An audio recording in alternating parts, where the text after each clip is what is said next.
Heavenly Father, we thank you through your abundant grace and mercy you've allowed us to come together to conduct the city's business. And Father, we pray that you help us to come in with a spirit of unity. Even though we may disagree, let us not disrespect or disengage from one another, but continue to work together as brothers and sisters.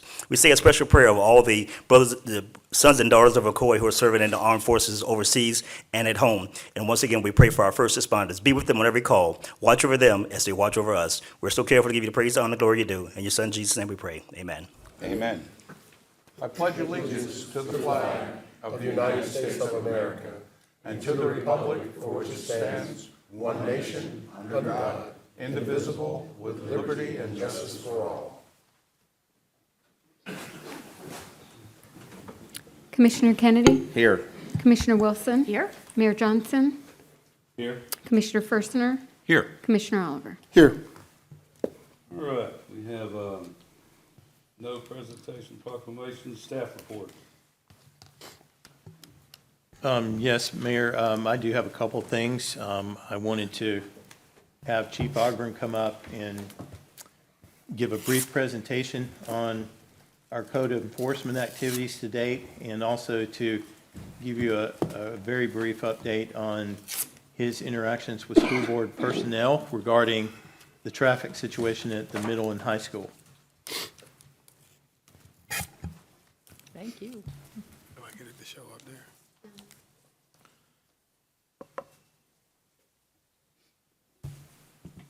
Do that. All right, good afternoon, Mayor, Commissioners. This is an update on the code enforcement activity since we met over the summer.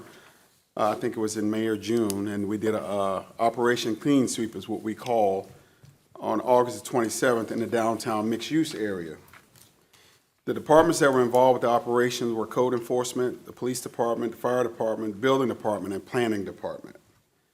The objective of this operation was to identify and document violations of municipal codes and ordinances, to ensure compliance with planning, building, fire, and code enforcement, to increase public safety by addressing hazardous conditions, and to enhance interdepartmental coordination and communication.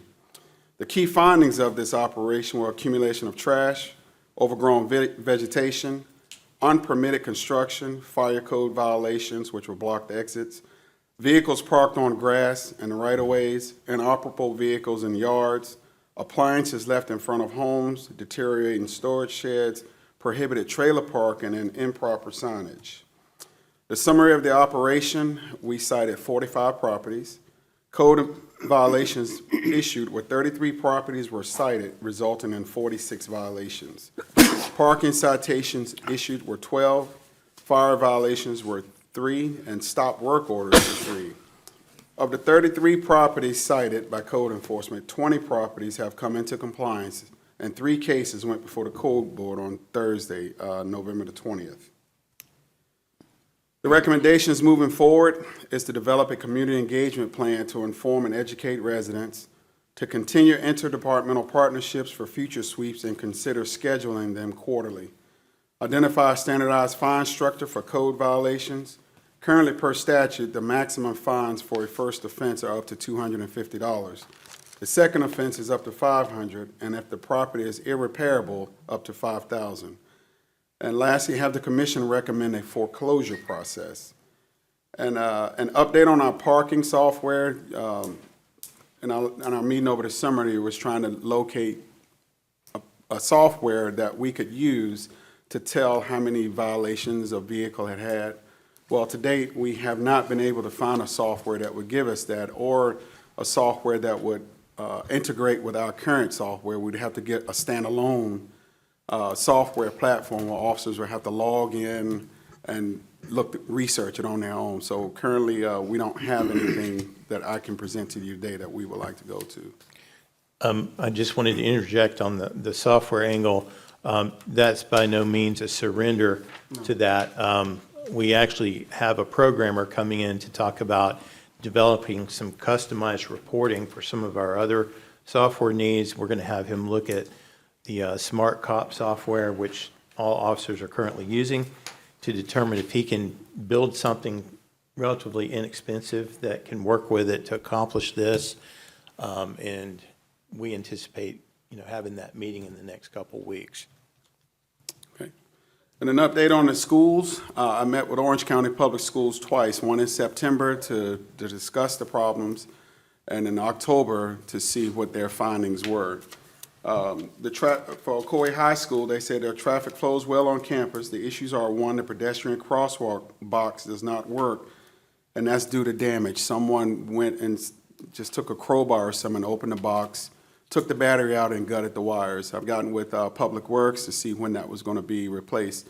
If it hasn't been, it should be shortly, because I talked to Steve right before the holidays, and he said that that should have been coming. We found out about that shortly after school started this year. And the other issues that the road design on Crown Point Parkway near the roundabout was changed, requiring 2 lanes to go down into one. And then they have to go back into one again, because with the construction with the apartments, they took one of those lanes and directed it to go on their apartment. So you got people that are cutting in, creating a delay.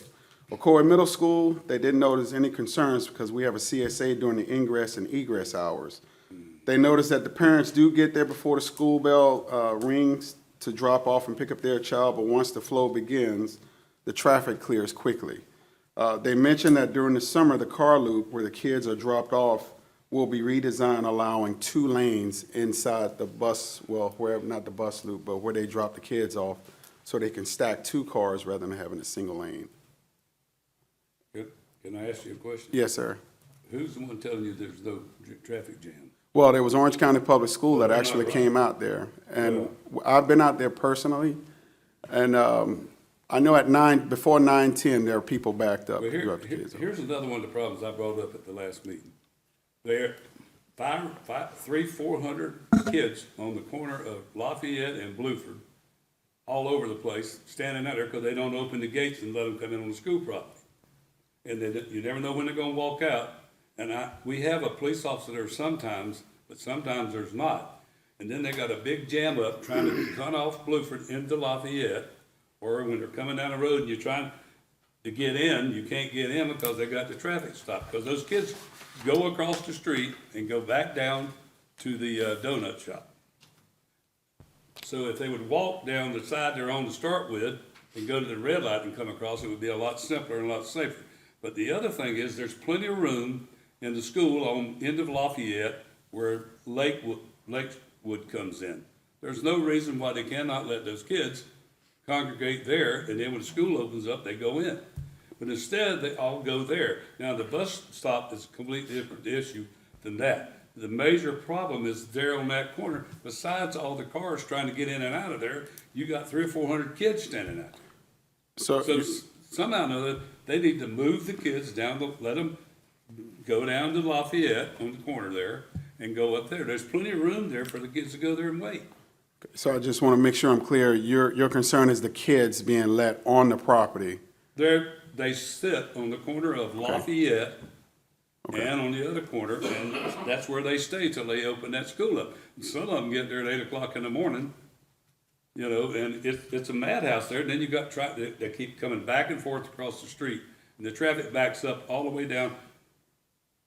I know because I live on Delaware Street, and I try not to go that way when I can go the other way. But and then on the afternoon, it's the same thing. They're all out there running around the street doing the same thing in the afternoons. But they walk back and forth across that street to go down to the, it's like I said, if you walk down Bluford to the red light, you can go across the walkway. But instead, they have that lane stop the traffic. And there they go. They're back and forth going down. Then they're coming back from the donut shop. But the whole thing is, you go down there and look at the end of, which they used to do that, at the end of Lafayette, there's a police cars parked there. And where they go into the thing, they could put all the kids there. Yeah, because I They have didn't used to lock the gates. Now they lock the gates. You don't open them till 9 o'clock. because I have an officer at Lafayette and Lakewood, so when school starts to keep traffic, Not all to the go time, down sir. Lakewood. It's supposed to all be the every time. morning and every afternoon. Sometimes when I go there, it's not there. He's the guy on the motorcycle? No, sir, it's a CSA. Well, I don't see him there all Okay. the time. I live there, I go by it all the time, and I'm not trying to argue with you, Chief. No, I know- that's not a I know it's problem, not man. your problem what they're doing out there, but why would the county, I don't wanna keep beating on this, but they're supposed to have their own police officers, their own security people now. Why can't they not have one on the school zone? Why can't they not have one at the school? Okay, so Because they depend on we have Well, no, another, They charge us. Yeah, but they depend on On us. us, I know. I've never seen a police officer from Orange, OCPS. No. You don't ever see that car. It's always our folks who are out there. But what, yeah, I've always wondered what OCPS, what their police department does to benefit We're us guarding them at the big house. in our community with the schools that we have. That, where are they? But you understand they have them, but where are they? It's an interesting question, because I've never seen a car that says OCPS Police Department. I mean, have you ever seen one? No, never. And we- And I'm not disputing it, I'm just telling you, I know I go every day back and forth on that road, Okay. every day. Can I ask a There's not question? always a police officer there. Rather than us question you and you question them, is it within our purview to have them come talk to us? I can arrange that, I can reach out. We have an upcoming meeting, somebody- again, another one. Somebody should have to answer these questions, and they're not. With respect, I didn't like the answer either. You asked, who told you this? I mean, we can see the kids with our own eyes, and as I said at the last meeting, I almost hit one on a golf cart up at the north side. It's ridiculous. And they need to be held accountable for the safety of the children. I don't think we mind asking those questions directly. No, I have no problem doing that. Okay. Maybe we could I'm not invite trying them to get on come you, talk Chief. to I us. know, I'm just saying, it's a quagmire on, and right there especially because, I mean, it's like a madhouse. Go down there one morning, stand down there about 8:30, and you'll see. I did, And Mayor, that, yeah. besides that, that lady that's back and forth across Lafayette, and over across the other side, go to, there's another one 20 feet up the street that stops them also. Instead of letting them walk down to where that lady's at, they got another crossing guard right there, 20 feet up the road, which double stops the traffic. I mean, that's just my thought process on it, so. I mean, it's just, and now they're fixing to add more students to us. I read the paper this week. They're fixing to add more students. They transferring more students into our school. But we need to sit down with them. Maybe they'll send a representative out with you next time, have them come up and we'll, like the commissioner said, maybe we can have our discussions with them. I don't think it'll do us any good, but we can do it. So, all right, I'm sorry, Chief. Not a problem. That concludes my, I'm going back, yeah. well, we're talking about code enforcement, I've been waiting a long time. The fine, we're putting the fines back up there. Oh. Let me go. On the code enforcement, that fine for a first offense for $250, is that every month? Or is that one time only? Well, usually it's $25 a day. Yeah, If you want to Well, do $250 a day, that's what we normally go by days. so here's the problem, and I know on commercial what we can do, but here's the problem, and a lot of citizens complain to me about code violations around their neighborhoods. We enforce certain things like parking. Somebody got a ticket the other day for parking there. They had a rental truck, they had to put it up across their sidewalk for a little bit of it. She got a $40 ticket. We got people parking a motorhome right up here, 40-something foot motorhome, and they never move it. Never. So how do you address that on the house that they can just sit there and never have to move it? Because I know back in the old days, you had 2 days and then they moved it to 3 days to move a motorhome. Now, the other motorhome is still sitting there a month later up here at this place. It's about, I think it's a 44-foot or 45-foot motorhome sitting in the neighborhood. So how does that work? I don't know, Mayor, but I'll get back with you on that. I for mean, certain. you can go by and tell, they said, oh, we've been by and told them, well, that's not doing any good. So the fines are gonna have to mount up, but the problem is, they don't care because we can't do anything to them.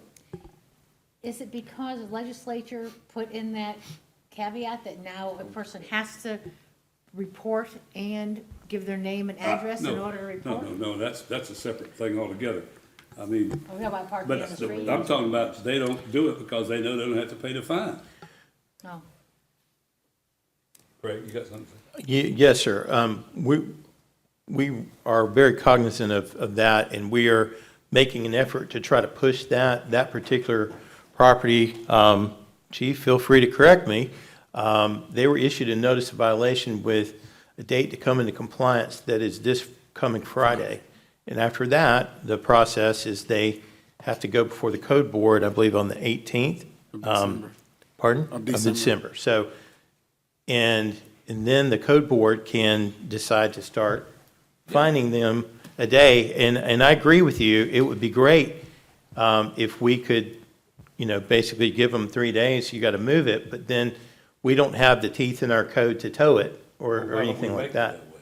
You all can direct us to bring back a code change that would implement that, subject to statutory review. We worked on the semi trucks and stuff like that in the town area. I noticed one of those are now parking up in front of the new apartments up there off West Road. They park out there in front, got a car hauler they put out there, and they also put a semi. So I know it's aggravating because I'll tell you, I know we gotta get on the meeting, and I'll tell you a real quick story. I don't know, 20 years ago, somebody gave me a motorhome, 24-foot motorhome. I thought they probably thought I had 5 kids that needed a motorhome to haul them around in, but I parked it out in front of my house over here for one night, and I had a ticket. One night. They had to move it by the next day. Now, the law back then said 2 days, and I said, I'm not planning on having it here, I'm moving it tomorrow morning. But that, I had to move it the next day by order of the police. So I just think we need to up the fines on all these things like this commercial stuff. And the other ones, the businesses are one of the ones also we got problems.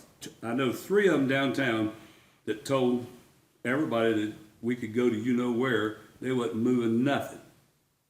And they haven't moved anything. Now, they're commercial. So we do have the way to do that. So I think we need to set a timeline. After 3 months, then we go to processing like we did before on the corner down there with the other. But these people have told everybody that we could go to you-know-where, they ain't moving nothing. So we've got to take a little more strength at doing, especially commercial, because we can. I don't know what y'all think about it, commissioners, but I agree. it won't stop. Sorry about that. Not a problem. No, we need to can be know. prepared to bring back an item on the next commission meeting agenda, regular agenda, Yeah. to allow the commission to enact some of these policies. Well, I hate to reference other towns, but you go to Winter Garden, you don't see that. You go to some Windermere, you won't see them. You don't see trucks parked, semi-trucks parked in town. You don't see this stuff happening like they do it in here. So we've got to figure out a way to stop it. All right. Where we at? Okay, thank Sorry you. about that. You have another staff. I'm gonna do a little, you still going? No, I'm good, man. Thanks, Chief. Yeah, I thought y'all had more I'm questions. not trying to get on to you. I know you. Not a problem, You're doing a man. great I job, gotta Chief. know, right? Gotta know. I'm gonna take just 1 minute. You wanna introduce yourself? You running for, yeah? Yeah. Is that, we covered in the district you're running for? Yes, Okay, come up and introduce, I'll give you 3 minutes. thank you very much. I'm gonna assume I stand at the public one. Well, thank you very much. I just wanted to announce, my name is Marcia Summersill, and I am running for Orange County Commission, District 2. I am a native Floridian, generational Floridian, a graduate of Apopka High School.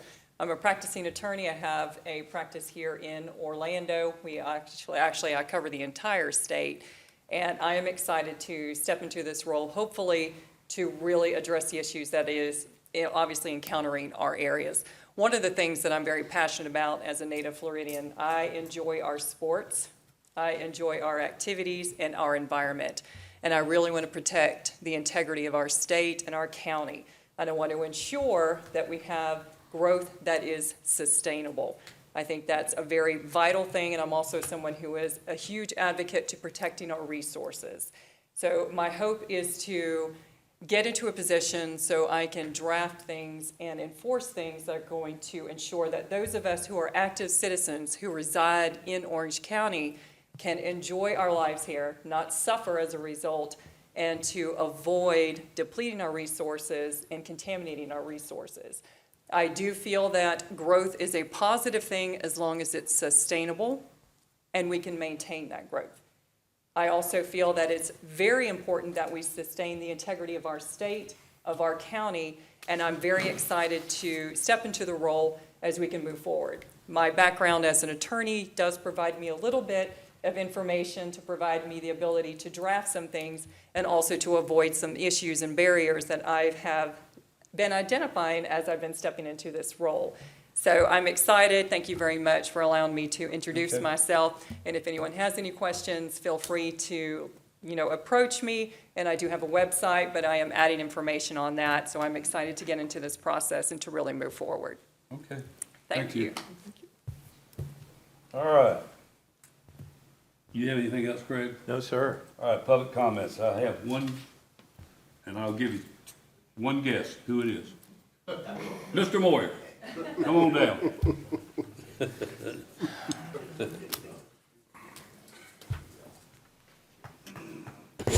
Good evening. My name's Dr. Jim Moyer. I'm the elected Orange Soil and Water Conservation District 2 Supervisor. We had a fundraiser event on November 7th at the Breakfast Club of Ocoee. I want to thank the city for putting the event on the website. I want to thank Commissioner Kenny for all his support, Pastor Hart for attending. I want to thank everyone here for their support for this event. Chief Ogburn was there with one of his corporals. I appreciate your support, Chief. Also, I just want to, since it came up, I just want to suggest that you take a look at this morning's, the last item in Orange County agenda, because it may be relevant to what you were talking about with the schools and what they're calling micro-mobilization. They're starting the process, what they anticipate to be a long process, but of addressing it, and they're talking about doing it countywide. But I'm up here, as always, to mention about Stark Lake and Lake Prima Vista. As some of you may know, Stark Lake, according to the county, has DEP is given a medium priority as far as a TMDL evaluation. To me, with it being the center of good living here in Ocoee, that's just inadequate. So I've got a list of the approximately 550 residents that surround Stark Lake and Lake Prima Vista. I'd like to meet with the city possibly to send out some sort of a flyer. I set up a website, just Ocoee Stark Lake, Lake Prima Vista.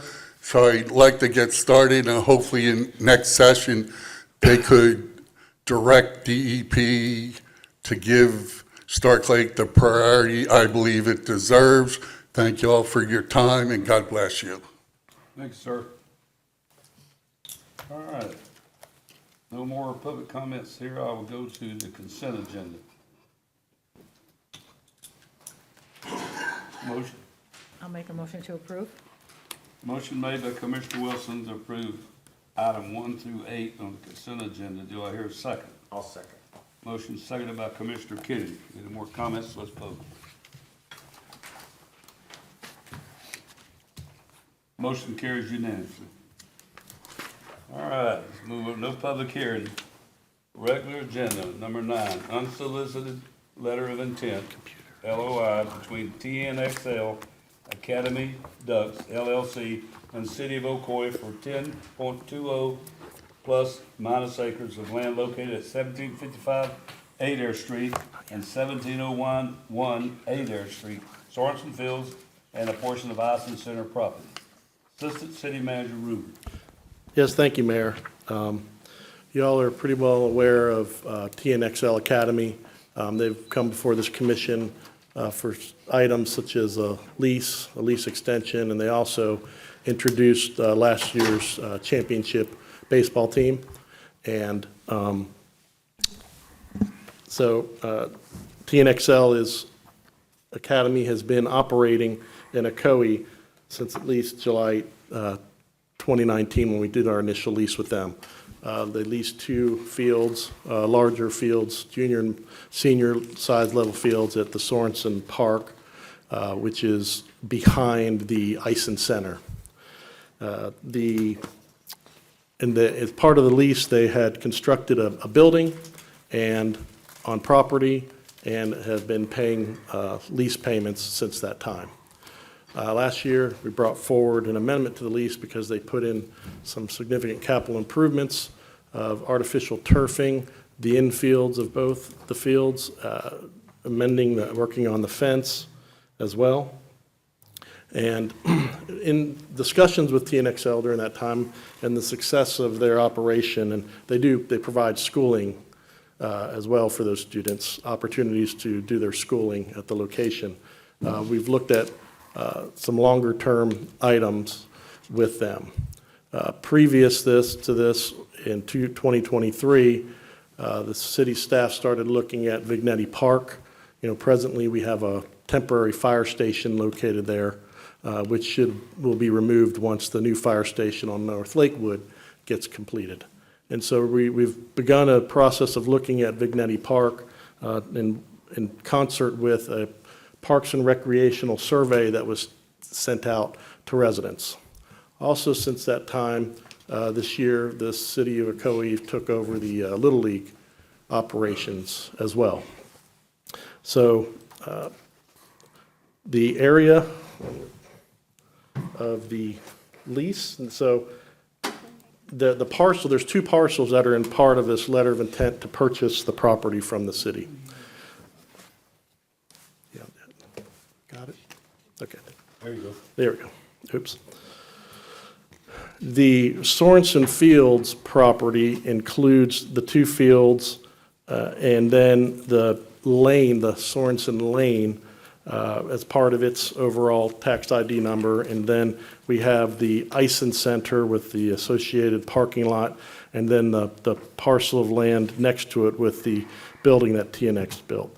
Those are the 2 parcels. Currently, TNXL is looking at, they provided a letter of intent to the city to purchase a portion of both of those, which would include obviously the fields, the TNX existing building, and some land to the left. I'll kind of show you what would be remaining of the Eisen Center. That line is just kind of drawn 10 foot from the east side of the parking lot for Eisen, so that would create the 10-foot buffer that the code requires. Obviously, the next step would be further survey work to come to identify the exact, this was just done with aerial. So the TNXL is proposing to, in this LOI, to purchase the property from the city. They, last year in November, had both parcels appraised. And again, so that included both parcels, the existing Eisen Center building, the existing TNXL building, and the results of that appraisal are in your packet. And it said the TNXL fields, or the Sorensen fields with the Sorensen Lane was appraised at $675,000, and then the Eisen Center property, including the 2 buildings and the improvement, parking lot and stormwater improvement, was at the 2.3 million. So to kind of show a little bit, a graphic to kind of show what would be in, what would be out, is again highlighted here. Presently, the city, as part of the lease, utilizes these fields. We get the city gets the use of the fields from 5 p.m. to 10 p.m. Monday through Friday, and on weekends they get, with 48 hours notice, they can reserve field time as well.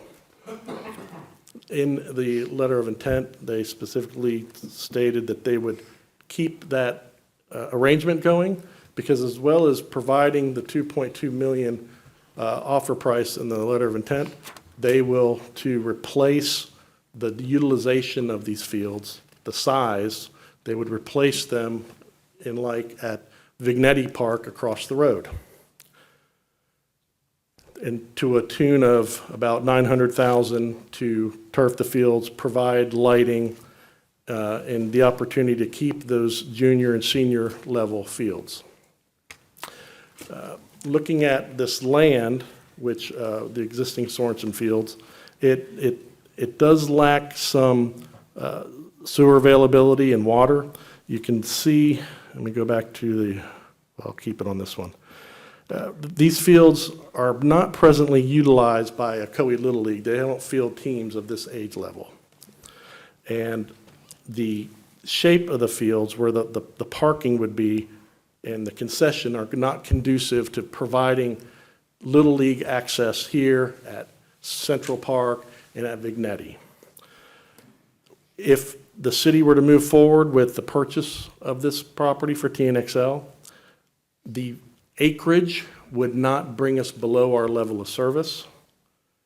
We would still be fine in that aspect. But I want to show you, this is just a preliminary. We stopped this in 2023 because we knew the fire station at that time. We weren't sure when it was going to be, how long it would be in existence in that temporary location. And what we're envisioning with the future Vignetti Park is it provides the opportunity to have all of the Little League fields in one property with one large concession stand, and it provides the ability for all the kids to start and t-ball, play the coach pitch, and then build up to these older kids that would play on the junior and senior fields. So on the Vignetti, there's 2 fields presently at Vignetti that are not a sufficient size for a junior and senior.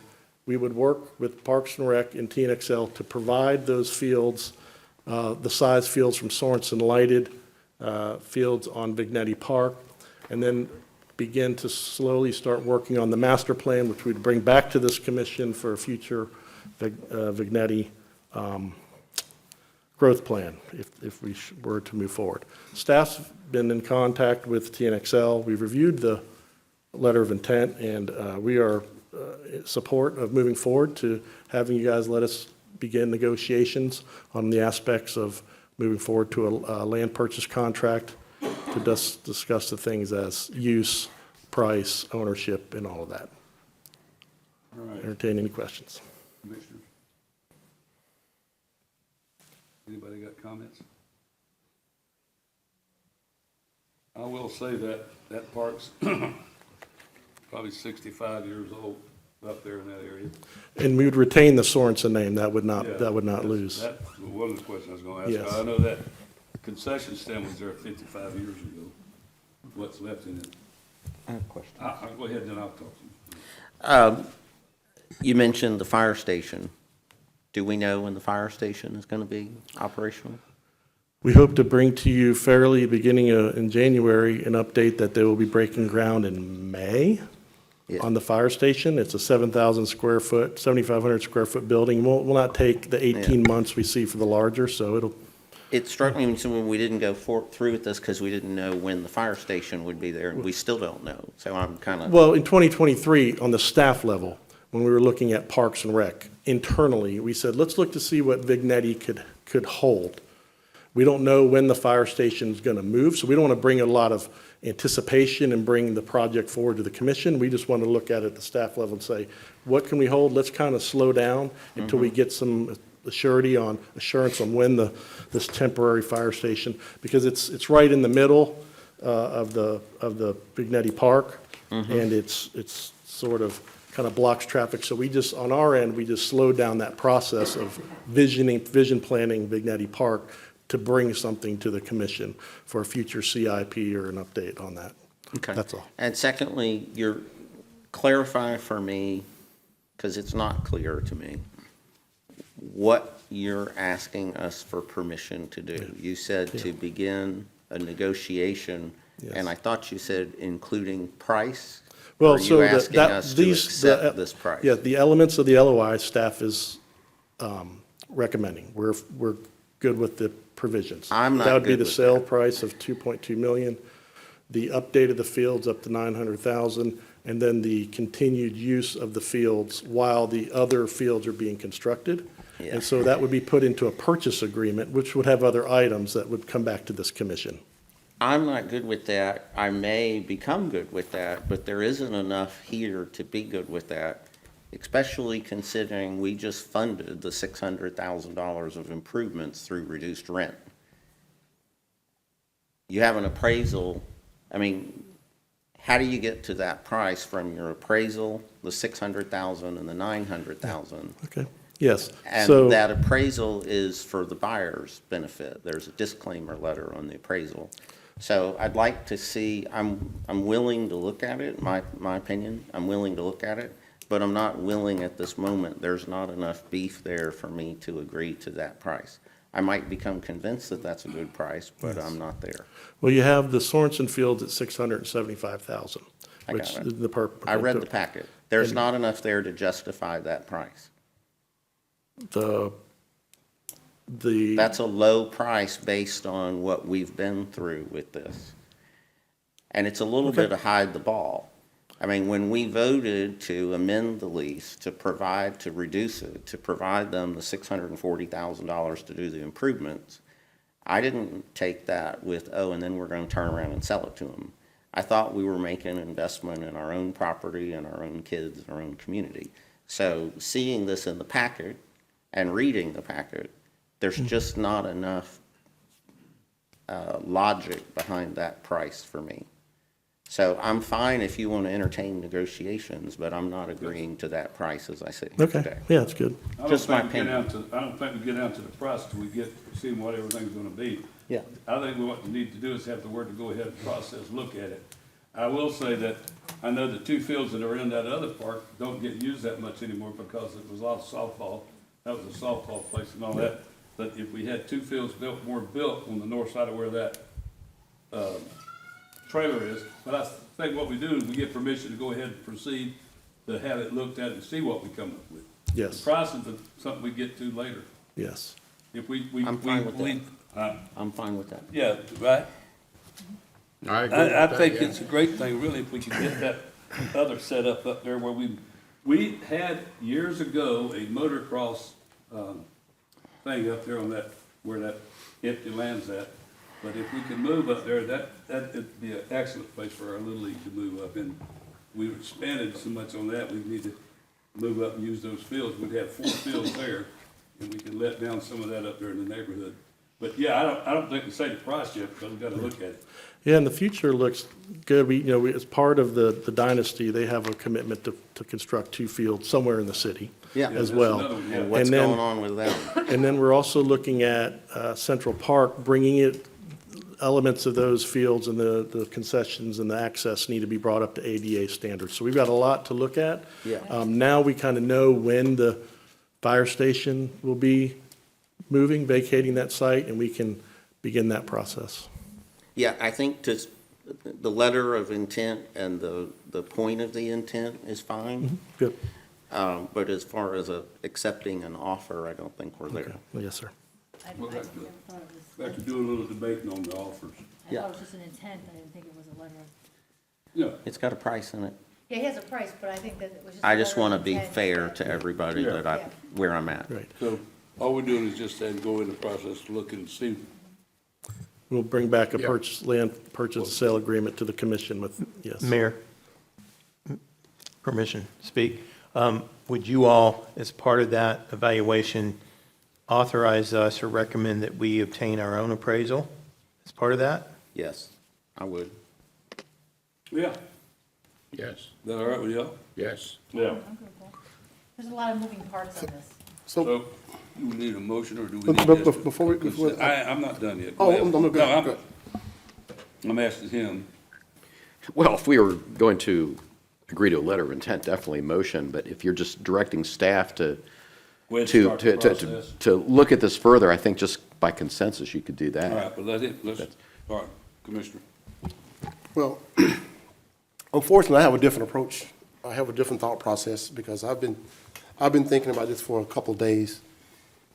We just went through, 6, 8 months of this golf course thing, and we finally come to a conclusion that we want to own and operate our own golf course. We own that land from the beginning, all the way up until we start negotiating with a new operator to take over, and then we finally came to a consensus to say, you know what, we want to own it all, because we want to look at the risk versus reward, and we thought that the reward was greater than the risk that we're taking on the golf course. Now, we own that land. In this particular case, we also own this land. And we want to sell this land for, the LOI price is at $2.2 million. The value, the appraised value was 2.9, which is about a $700,000 difference in the favor of, obviously, the sellers, or the buyers, I'm sorry. The way I see it is this. Land is something that you can't reproduce, as far as you can't manufacture it, you can't create it, it's just there. And it's something that we own.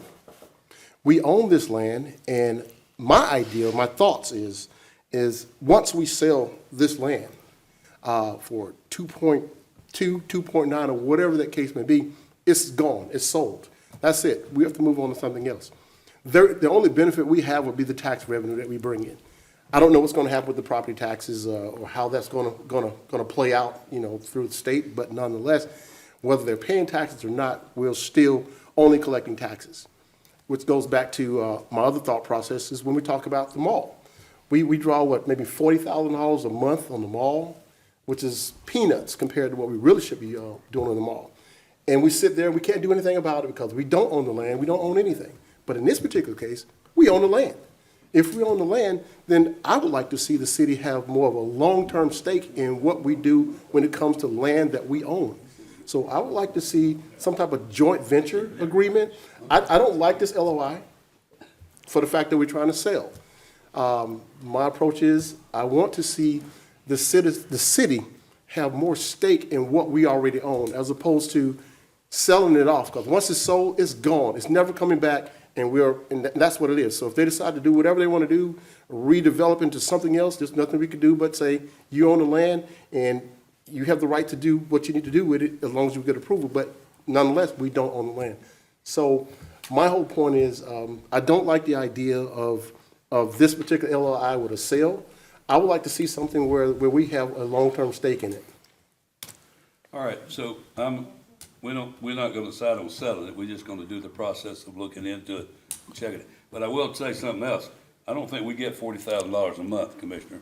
I think it's $40,000 a year off that lot. A year, yeah. Yeah, I think so, we'll be if we get that much, but don't think we do, So I think we get the consent just to start the process of looking, no price mention and none of that stuff. We do the appraisals and do stuff we're looking at.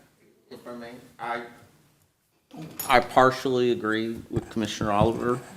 I certainly agree that we need to look at the business case, and I think we can do both of those things simultaneously. Staff can look at that. Yeah. All Yes, right, and certainly, so Mayor, Cash- that was part of the ownership would be that as long as the ownership is an educational facility that provides the sports and all that, then if not, then there would be that we would look at a provision.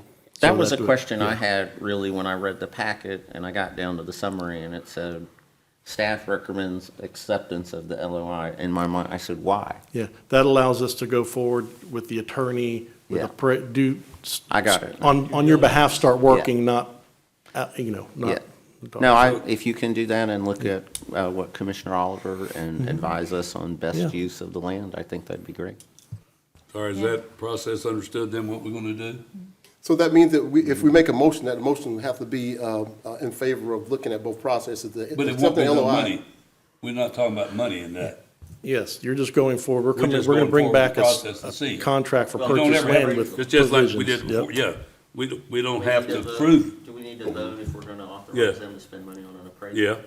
Okay, I'll make that motion. All right, motion made by Commissioner Kennedy. Second? I second it. Seconded by Commissioner Oliver. All right, no more comments, let's vote. So we'll get started, all right? I'm just gonna say something right now. I appreciate the communication we have up here, because we can't do this outside of here. No. And it's nice, again, you don't think of these things such as, the land is there, it's ours. Yeah. What are we going to, what's the benefit of us giving, not selling the land versus us using it? And we're not gonna We're have not gonna parks. give it away. We're not giving it away, I realize that, there's no giving.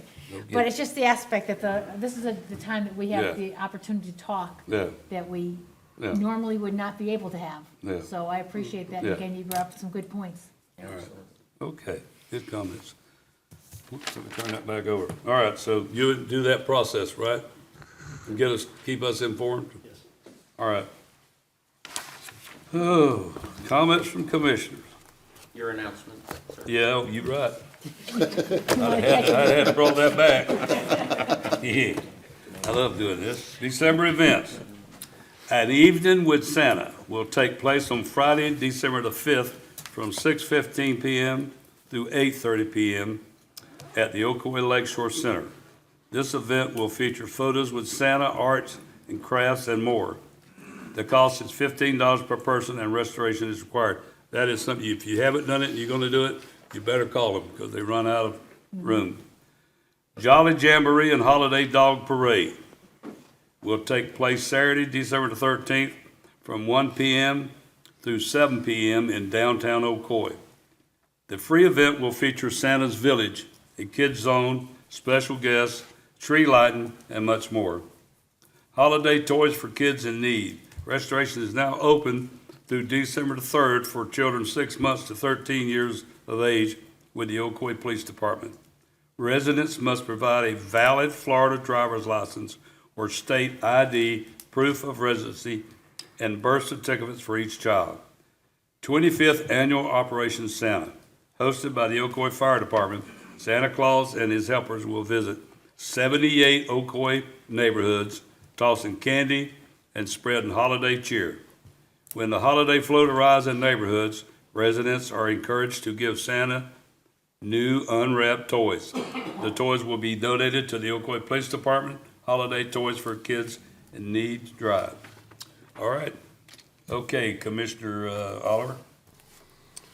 All right, speaking of code enforcement, one of the issues that we've been having on the north side of town, particularly McCormick Road, we tried to enter into a joint venture agreement with Orange County to be able to enforce code enforcement along that road, because we have a lot of the tractor trailers that are starting to park there along the near the sidewalk, which is causing a safety issue.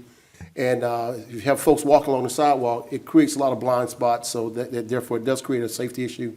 So we have been able to reach out to Orange County and the Sheriff's Department and come up with an idea where we have the actual number that we can reach out to the Sheriff's Department. I sent that information over to the chief, and we can actually, along with some residents, I reached out to some of the HOA presidents, gave them the number and the contact information, and they have been very responsive to those calls to start putting fines on those vehicles parked along there. So that's hopefully, as we move into the holidays, that will start to, that won't be a problem as we move forward into the new year. Also, it's the holiday season. We're entering into the holiday season, so holiday safety should be paramount for everyone, and we should be looking at being vigilant and around us as we're out shopping and going about our days during the holidays, making sure you're vigilant of your surroundings and making sure that you're being safe, and also looking out for your neighbors as well, not just yourself, but your neighbors as well. And my last thing, finally, I have this for you. Success is going from fair to fair without a loss of enthusiasm. That's Winston Churchill. Thank you. I yield back to the dais. Commissioner Forster? No, I don't have any comments tonight. Commissioner Wilson? I guess all the tractor trailers have moved from District 2 to District 4. We haven't. They're in the county. They own that right away out there, aren't they? Yeah, Yes, they are, A lot of and them it is have left my posing district. quite a bit of Do problems you live in for that us. neighborhood too? Yes, I live up there in that neighborhood as well. Yeah, Yes. it's an issue that, and we go into parking lots and we see them I'm seeing them down in Sam's parking lot a lot now. Where? The tractor trailers are moving into that parking lot, parking in there. Yep. And that's county, but they just move from one place to the next. No, we will see you all on the 16th, our last meeting for the year. And there's a lot going on in Ocoee right now for the activities. And I want Parks and Leisure, they're very busy right now. So, Commissioner, you too? good, they're all Commissioner done. Kennedy? No additional comments. I will want to congratulate the recreation and the city staff for getting our Christmas lights working this year, and more decorations out front and on our buildings, which took a long time to happen, but it happened. So I want to thank the city for that and appreciate it, and I hope the citizens appreciate it. We have a lot more the Christmas decorations up than we ever had, so, and it looks real good. So don't forget December the 13th. If you have a golf cart, there's a golf cart parade on the 13th, right, Chief? Chief, you got that? Chief knows, he keeps control of everybody on that thing. He's a leader of the pack. Yes, Mayor. We will have a golf cart parade leaving from Vignetti Park, going through the neighborhood. I think we'll be going down Worst Road, circling through the neighborhoods, but we'll end up downtown on McKee Street, parking. I also want to make everyone aware that we have Operation Santa, which started tonight. It will be every Tuesday and Thursday, all up until the week before Christmas. And we have Shot with a Cop on Saturday morning at Walmart. I appreciate it. Thank you, Chief. Chief does a great job of leading the pack. Nobody's going to speed past him, I can tell you. All right. My comments is just wish everybody, hope everybody had a great Thanksgiving. And want to thank everybody for all the coming to our veterans thing was great. And I'm looking forward to the December the 5th. And like I said, I think everything looks good. The Christmas lights are all over. Had some good comments from citizens about it, which I appreciate. Once again, have a great holiday. We'll see you back on the 16th.